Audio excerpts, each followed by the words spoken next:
আসসালামু আলাইকুম প্রিয় শিক্ষার্থী বন্ধুরা, আশা করি সবাই ভালো আছো। এখন আমি তোমাদের সামনে হাজির হয়েছি সমান্তর ও ধারা অধ্যায়ের অনুশীলনীর ৮ নম্বর অঙ্কটি নিয়ে।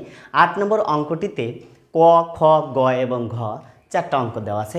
এই 4টে অঙ্ক আমি এখন পর্যায়ক্রমে সমাধান করে দেব। ওকে, প্রথমেই আমরা দেখে নিই ৮ নম্বর অঙ্কটিতে কি আছে। দেখো, একটি সমান্তর ধারার প্রথম, দ্বিতীয় ও 10তম পদ যথাক্রমে একটি গুণোত্তর ধারার প্রথম, চতুর্থ ও 17তম পদের সমান। ওকে, তাহলে এখন আমরা কটা সমাধান করব। কতে কি আছে বলছে যে সমান্তর ধারার প্রথম পদ এ, সাধারণ অন্তর ডি এবং গুণোত্তর ধারার সাধারণ অনুপাত আর হলে ধারা দুইটির সমন্বয় দুইটি সমীকরণ গঠন করতে বলেছে। ওকে, তাহলে দেখো আমরা 8-এর ক নাম্বার অঙ্কটি সমাধান করব। প্রথমেই আমি লিখব দেওয়া আছে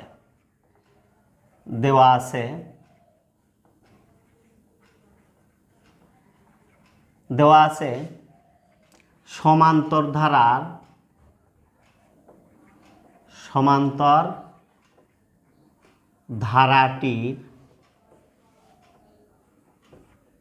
ধারাটির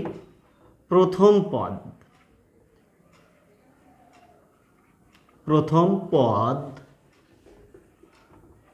এ।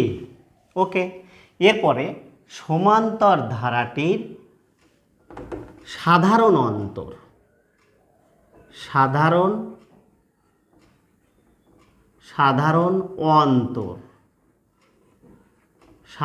অন্তর হলো ডি। ওকে, তাহলে আমরা সমান্তর ধারার প্রথম পদ এবং সাধারণ অন্তরটা লিখে ফেললাম। এরপরে দেখো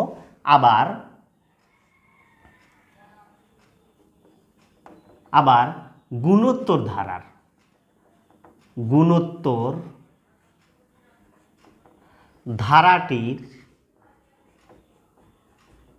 ধারাটির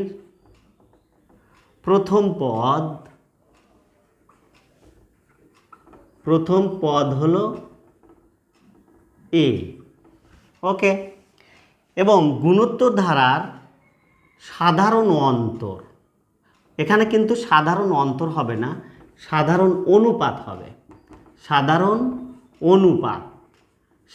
অনুপাত আমরা প্রকাশ করি আর দ্বারা, অর্থাৎ ছোট আর। এখানেও কিন্তু আরই দেওয়া আছে। ওকে, এইবার চলে যাব আমরা কি বলছে যে ওই যে শর্তে ওখানে উপরে যে বলছে প্রথম, দ্বিতীয়, 10তম পদ যথাক্রমে একটি গুণোত্তর ধারার। তাহলে আমরা সমান্তর ধারার দ্বিতীয় পদটা আমরা বের করে নেব। দেখো, সমান্তর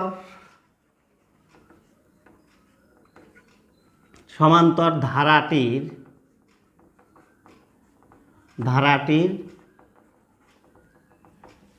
দ্বিতীয় পদ। তাহলে সমান্তর ধারার দ্বিতীয় পদ আমরা কিভাবে পাবো? প্রথম পদের সাথে যদি আমরা অন্তর যোগ দেই দ্বিতীয় পদ পাবো, আবার দ্বিতীয় পদের সাথে যদি অন্তর যোগ দেই তৃতীয় পদ পাবো, আবার তৃতীয় পদের সাথে যদি অন্তর যোগ দেই তাহলে আমরা চতুর্থ পদ পাবো। এইভাবে আমরা পর্যায়ক্রমে বের করতে পারি। ঠিক আছে, তাহলে দেখো দ্বিতীয় পদ হলো এ যোগ ডি। তাহলে আমরা সমান্তর ধারাটির দ্বিতীয় পদটা পেয়ে গেলাম। এরপরে দেখো বলছে কি যে 10তম পদ। ওকে, তাহলে আমাদের দেখো সমান্তর ধারাটির 10তম পদ, আমরা 10তম পদের সূত্র কি জানি? এ প্লাস n - 1 ইন্টু ডি। তাহলে n এর জায়গায় হবে কত? এই 10তম পদ হবে, অর্থাৎ 10 - 1 ইন্টু ডি। তাহলে এটা আমরা কি পাবো?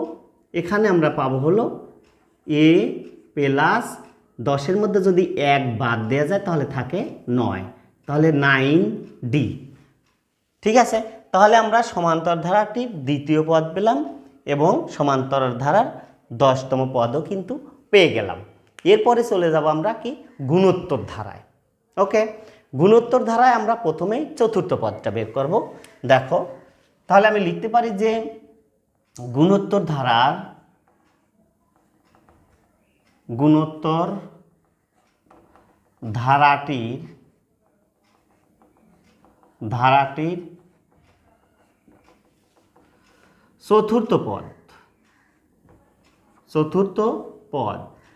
চতুর্থ পদের সূত্র আমরা কি জানি? সূত্র আমরা জানি AR(n-1) আর n এর মানই হলো এই 4।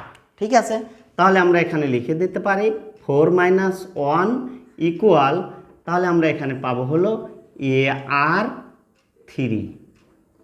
ওকে, তাহলে আমরা ধারাটির চতুর্থ পদ পেয়ে গেলাম। এরপরে বলছে 17তম পদ, অর্থাৎ গুণোত্তর ধারার 17তম পদ। এইখানে একটু ঝামেলা আছে। এই 17তম পদের জায়গায় আমরা 7তম পদটা বের করব। 17তম পদ যদি আমরা বের করতে যাই তাহলে কিন্তু আমরা সঠিক রেজাল্ট পাবো না। ওকে, তাহলে আমরা 7তম পদটা বের করব গুণোত্তর ধারাটির 7তম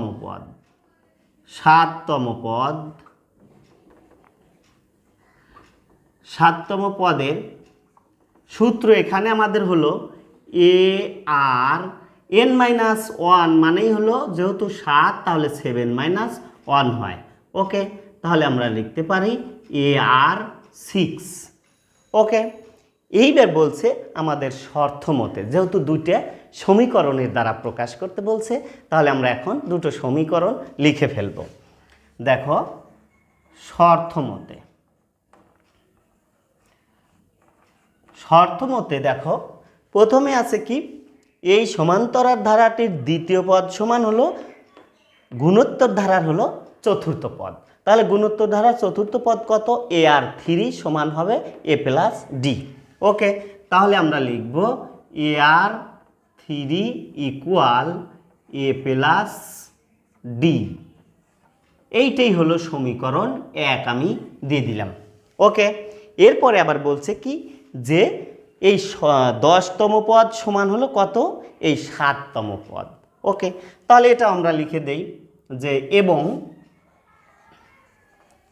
এবং AR6 ইকুয়াল, তাহলে আমরা 10তম পদ পেয়েছি কত? A+9D।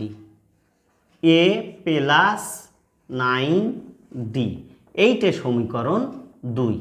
ওকে, অর্থাৎ এখানে দ্বিতীয় পদ সমান চতুর্থ পদ এবং 10তম পদ সমান 7তম পদ।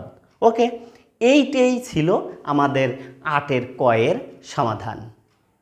ওকে, প্রিয় শিক্ষার্থী, এখন আমি 8-এর খ নম্বর অঙ্কটি সমাধান করব।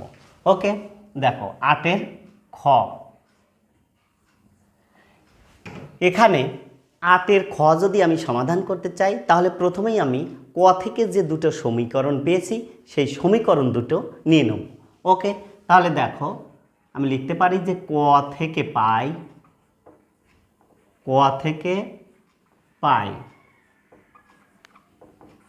থেকে পাই সমীকরণ 1 হলো AR3 ইকুয়াল A+D, এইটা সমীকরণ 1, এবং AR6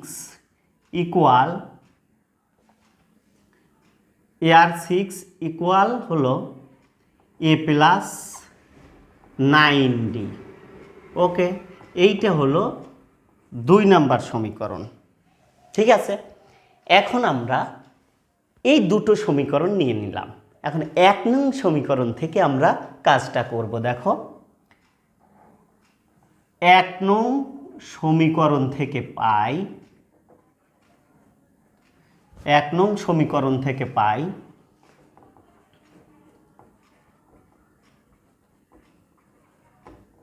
দেখো 1 নং সমীকরণ কি আছে আমাদের?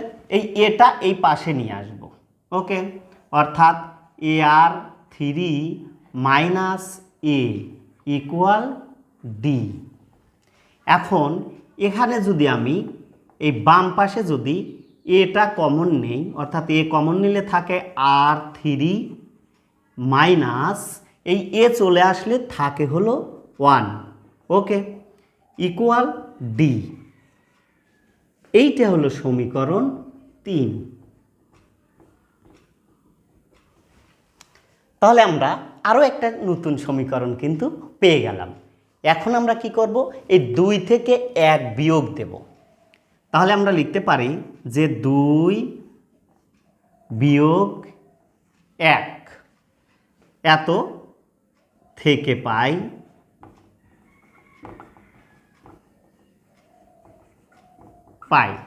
তাহলে দেখো 2 থেকে যদি আমরা 1 বিয়োগ দেই তাহলে আমরা এখানে লিখতে পারি AR6 minus AR3 equal A plus, যেহেতু আমরা 2 থেকে বিয়োগ দিচ্ছি তাহলে 2 এর মানগুলোই আগে লিখব, তারপরে বিয়োগ হলো 1 এর মানগুলো, এখানে A আর মাইনাস D, যেহেতু এখানে মাইনাস করছি তাহলে এটাও প্লাস মাইনাসে মাইনাস হয়ে গেল। ওকে, এখন দেখো এইখানে আমি একটা কাজ করতে পারি, এইটুকের মধ্যে আমি AR3 অর্থাৎ A to the power AR3 common নিতে পারি।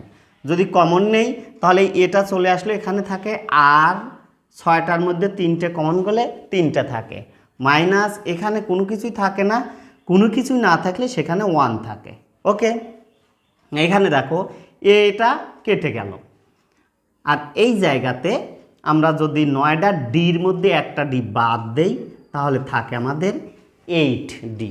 ওকে, এরপর দেখো এখানে আমরা এই ডি এর মান কিন্তু বসিয়ে দিতে পারি। এখানে ডি এর একটা মান আছে, ডি এর মান আছে A ইন্টু R3 মাইনাস 1, এই মানটা আমরা ডাইন পাশে বসিয়ে দেব আর এ পাশে যা আছে তাই থাকবে। ওকে, -1 equal 8A into R3 minus 1। ওকে, এখন দেখো উভয় পাশ থেকে এটা আউট করে দিতে পারি, তাহলে আমাদের এই পাশে থাকে হলো R3 মাইনাস 1, আর এইটুকু আমরা এখন এই পাশে নিয়ে আসব, অর্থাৎ প্লাস ছিল আমরা -8 R3 মাইনাস 1 ইকুয়াল 0, ডান পাশে আমরা 0 করে দিলাম। ওকে, এরপরে দেখো এখানে আমাদের কমনে আছে হলো এইটুকু আর হলো এইটুকু, অর্থাৎ R³ মাইনাস 1, আর এখানে আনকমন আছে R³ মাইনাস 8 ইকুয়াল 0। ওকে, এখন আমরা কি করব, হয় অথবা করব, অর্থাৎ এইটুকু সমান একবার 0 এবং এইটুকু সমান একবার 0 করব। তাহলে দেখো আমরা এখানে লিখতে পারি যে হয় হলো R3 মাইনাস 1 ইকুয়াল 0, বা R3 ইকুয়াল 1, বা R ইকুয়াল 1। কিন্তু এইটা সম্ভব নয়, কারণ অনুপাত কখনো 1 যদি হয় তাহলে কিন্তু ওটা একটা ধারা হচ্ছে না, যার কারণে এটা সম্ভব নয়।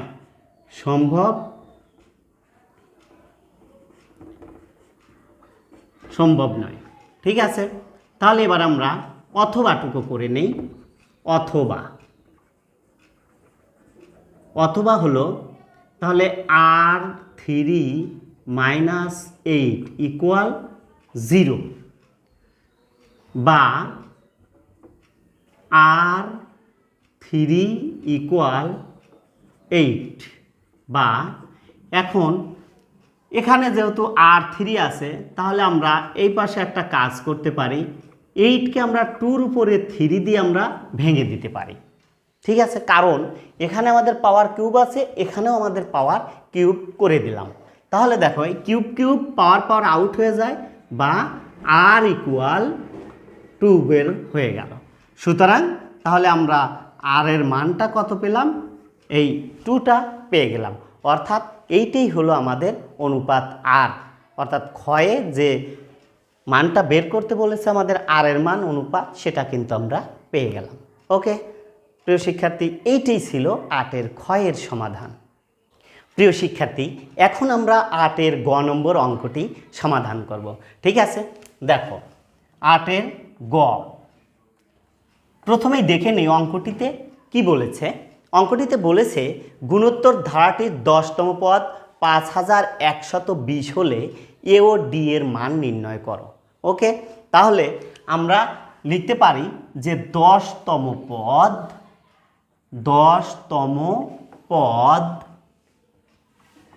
10তম পদের সূত্র আমরা কি জানি, এ আর এন মাইনাস 1, তার মানে 10 মাইনাস 1, তাহলে থাকে কত, এ আর 9। ওকে, তাহলে আমরা প্রশ্ন মতে লিখতে পারি যে প্রশ্ন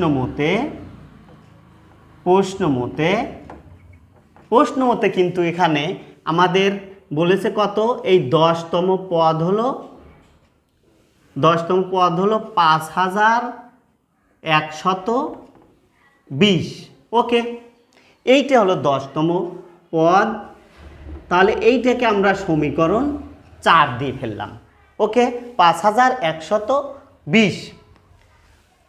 তাহলে 10তম পদ দিয়ে আমরা কি করলাম, একটা সমীকরণ গঠন করলাম। এখন এখানে আমরা আর এর মান বসিয়ে দেব। আর এর মান কিন্তু আমরা খ থেকে পেয়েছি হলো 2। এই 2 আমরা এই 4 নং সমীকরণে বসিয়ে দেব। তাহলে আর ইকুয়াল টু সমীকরণ 4-এ বসিয়ে পাই। ওকে, তাহলে দেখো এখানে আমরা কি বসাবো, আর এর মানটা বসিয়ে দেব। তাহলে লিখতে পারি যে এ আর এর মান হলো 9 ইকুয়াল 5120। এখন দেখো এই এর মানটা আমরা কি করব, এখানে এ তো আছে, এই এ বের করতে হবে, আর এই 2-র উপরে আছে কত, 9, তার মানে 9টা 2 গুণ করতে হবে। 9টা 2 যদি আমরা গুণ করি তাহলে আসবে কত, 512। ওকে, তাহলে 512 আমরা লিখে ফেললাম যে 512 ইকুয়াল এখানে আছে কত, 5120। এখন দেখো তাহলে এর মানটা আমরা পেয়ে গেলাম হলো এখানে 520 আর নিচে যাবে 512। তাহলে এখন আমরা এই 5120কে যদি 512 দ্বারা আমরা ভাগ দেই তাহলে আসবে কত, এখানে অবশ্যই 10 আসবে। তাহলে আমরা এর মানটা পেয়ে গেলাম কত, 10। ওকে, এবার আমরা তাহলে এর মান কিন্তু পেলাম, ডির মান এখনো আমরা পাইনি। এবার ডি এর মান বসাতে হলে আমাদের খ থেকে যে 3 নম্বর সমীকরণ আছে, ওই 3 নম্বর সমীকরণে আমরা এই 8-2 এর মানটা বসিয়ে দেব। তাহলে দেখো আর ইকুয়াল টু সমীকরণ 3-এ বসিয়ে পাই।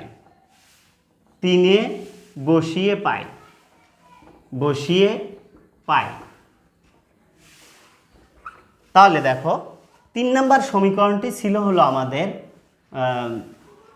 এ R cube minus 1 into 1 equal D. এইটা ছিল আমাদের 3 নম্বর সমীকরণ। এখানে আমরা আর সমান কত বসাবো, 2 বসাবো। দেখো তাহলে এর মান কিন্তু আমরা পেয়েছি, কত পেয়েছি, 10। তাহলে এর মানটা আমরা 10 বসিয়ে দিলাম। এবার আর এর মান যেহেতু 2, তাহলে 2টাও আমরা বসিয়ে দিলাম, 2 কিউব মাইনাস 1।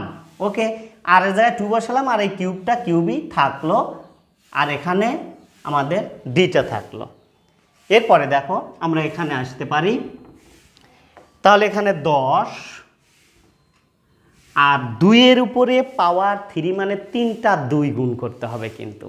তাহলে 3টা 2 গুণ করলে কত হয়, 8 মাইনাস 1 ইকুয়াল ডি, বা এখানে 10 গুণন এই 8-এর থেকে 1 যদি বাদ দেই তাহলে হয় আমার 7 ইকুয়াল ডি, বা 7×10 70 ইকুয়াল ডি। সুতরাং ডি ইকুয়াল 70 পাওয়া গেল। তাহলে আমরা দুটো মানই কিন্তু পেয়ে গেলাম, অর্থাৎ এর মান 10 এবং ডি এর মান কিন্তু 70 পেয়ে গেলাম। এখানে লিখতে পারি সুতরাং এ ইকুয়াল 10, ডি ইকুয়াল 70। এই দুটো মানই কিন্তু চেয়েছে 8-এর গ নম্বর অঙ্কে। ঠিক আছে প্রিয় শিক্ষার্থী, আশা করি বুঝেছ। প্রিয় শিক্ষার্থী, এখন আমি 8-এর ঘ নম্বর অঙ্কটি সমাধান করব। 8-এর ঘ নম্বর অঙ্কটিতে কি দেওয়া আছে? বলছে যে সমান্তর ধারাটির প্রথম 20টি পদের সমষ্টি নির্ণয় করো।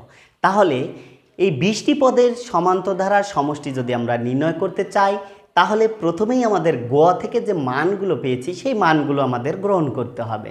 দেখো, তাহলে আমরা লিখতে পারি 8-এর ঘ গ থেকে পাই, গ থেকে পাই আর ইকুয়াল 2 এবং এ ইকুয়াল পেয়েছি আমরা কত? 10 এবং ডি ইকুয়াল পেয়েছি আমরা কত? 70। তাহলে আমাদের কি করতে হবে? সমান্তর ধারার এনতম পদের সমষ্টিটা বের করতে হবে। দেখো, তাহলে আমি লিখতে পারি সমান্তর ধারার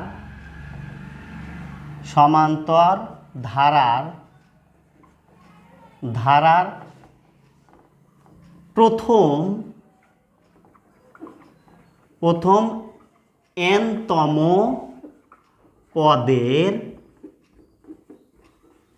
সমষ্টি। তাহলে সমষ্টির সূত্রটা কি? আমরা লিখতে পারি হলো Sn equal n divided 2 into 2a plus n minus 1 into D. Okay, এখন আমরা কি করব? এই সমীকরণে কয়টা পদ বের করব? যেহেতু বলছে প্রথম 20টি পদের সমষ্টি, তাহলে আমরা এই n এর জায়গায় আমরা কত বসিয়ে দেব? 20 বসিয়ে দেব। তাহলে দেখো, এই যে যে জায়গায় n আছে সকল জায়গায় আমরা 20 বসাবো এবং এর মান, ডির মান এগুলোও কিন্তু আমরা, আর এর মান এগুলোও কিন্তু আমরা বসিয়ে দেব। তাহলে দেখো, এখানে আমাদের আর এর মান যদিও আমাদের দরকার নেই, তাহলে দেখো n আছে হলো কত? 20টা আমরা বসিয়ে দিলাম। এখানে 2 ইন্টু 2 গুণন এর মান আছে কত? 10 প্লাস n এর মান হলো কত? এই যে 20 পদের সমষ্টি, তাহলে n এর মান হলো 20 মাইনাস 1 আর গুণন ডি এর মান হলো 70। ওকে, হয়ে গেল। এরপরে দেখো, আমরা এখানে একটু কাটাকাটি করতে পারি, অর্থাৎ 10 দুগুণে 20। তাহলে আমরা এখানে লিখব 10 দুগুণে 20 গুণন, ফার্স্ট ব্র্যাকেট দিলাম আমরা, 10 দুগুণে এখানে 20 যোগ, এখানে দেখো 1 যদি আমরা 20-এর মধ্যে বাদ দেই তাহলে থাকে কত? 19 গুণন 70। ওকে, এরপরে দেখো 10 গুণন 20 যোগ, এখানে আমরা গুণ করব। দেখো, তাহলে 0 7 9 63 3 হাতে 6 7 7 13, তার মানে 1330 পেলাম। এরপরে দেখো এখানে 10 গুণন আর 1330 এবং 20 যোগ করলে হয় কত? 1350। ওকে, এখন আমরা কি করব? এই 10 এবং 1350কে গুণ করে দেব। গুণ যদি করি তাহলে হবে 13 5 আর 2টো শূন্য হবে। এইটাই হলো আমাদের 20তম পদের সমষ্টি। ঠিক আছে প্রিয় শিক্ষার্থী, আশা করি 8-এর ক, খ, গ এবং ঘ 4টি অঙ্কই তোমরা বুঝে গেছো। আজ এ পর্যন্তই, আবার দেখা হবে আগামী ক্লাসে। সে পর্যন্ত সবাই ভালো থেকো, সুস্থ থেকো। আল্লাহ হাফেজ।